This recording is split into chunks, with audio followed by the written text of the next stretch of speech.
a quick notes from the field today about observation and awareness. Okay, we're at a really cool place over in Ann Arbor, and that is one massive burr oak tree. I don't know how big the circumference of that thing is, but I don't know, maybe 15 feet. Amazing. So as with a lot of places, buckthorn all over the place, honeysuckle. We've cut down a ton of shrubs today, just laid them down. Guardian Tree Service is going to come and chip them and remove those big Norway maples right there. And we also took out a bunch of Winged Wahoo, Euonymus alata, I believe it is. Awesome bark. Ruff, ruff. Here, focus on my finger. Doesn't want to focus on my finger. Okay, whatever. But you can see the really cool wings on the stems. So we're cutting a bunch of this down today around these under these massive white oaks. And I saw something really cool after I was done pulling all of the debris from this one over here. This is a big boy. It's dead now. That is most of its debris. But what I found when I looked was that, oh yeah, there's all these little suckers that are all over the place. And so I was gonna start cutting them down, and I was looking at them and getting a little annoyed. And then I noticed this. And let me see if I can get a good view of it. Oh yeah.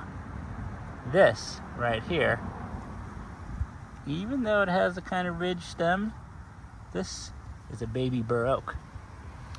So it's important that when you're cutting shrubs and going to town, especially if you're cutting a lot in a place like this, that you pay attention to all the little stems, because you could have your little baby burr oak tree waiting for you, and you don't want to accidentally cut that down. You got a free plant right there, and that's the most native that any native plant can get. A little addendum to that I thought I recorded, but I actually hit the record button after I stopped speaking and then recorded myself getting into the car and driving away. What I wanted to say about that was that something I always encourage people is to really appreciate the native plants that pop up on your property without you having had to do anything about it.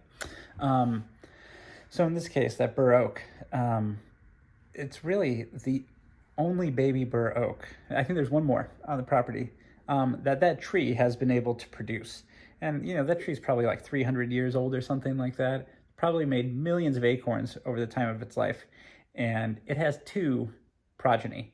The older one is maybe like 15 years old. That is a genetic diversity disaster. You know, hundreds of years of potential variations in whatever that tree would bring about are lost. And so adaptation is unable to happen.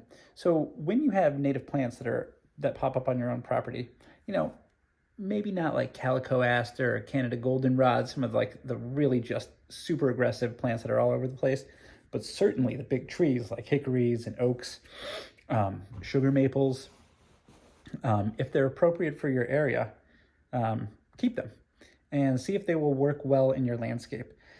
You know, oaks can be kind of weedy if you live in an area with a ton of oaks. They also tend to become rabbit food. So if you see one, you need to protect them. But you can also give them to other people. But that will help us preserve genetic diversity instead of having to buy plants from a native plant nursery where they're collecting their seeds and they're thinking about diversity, but they're not as local genotype as whatever grows in your own yard. So use the native plants that pop up on your landscape to your advantage. All right, peace.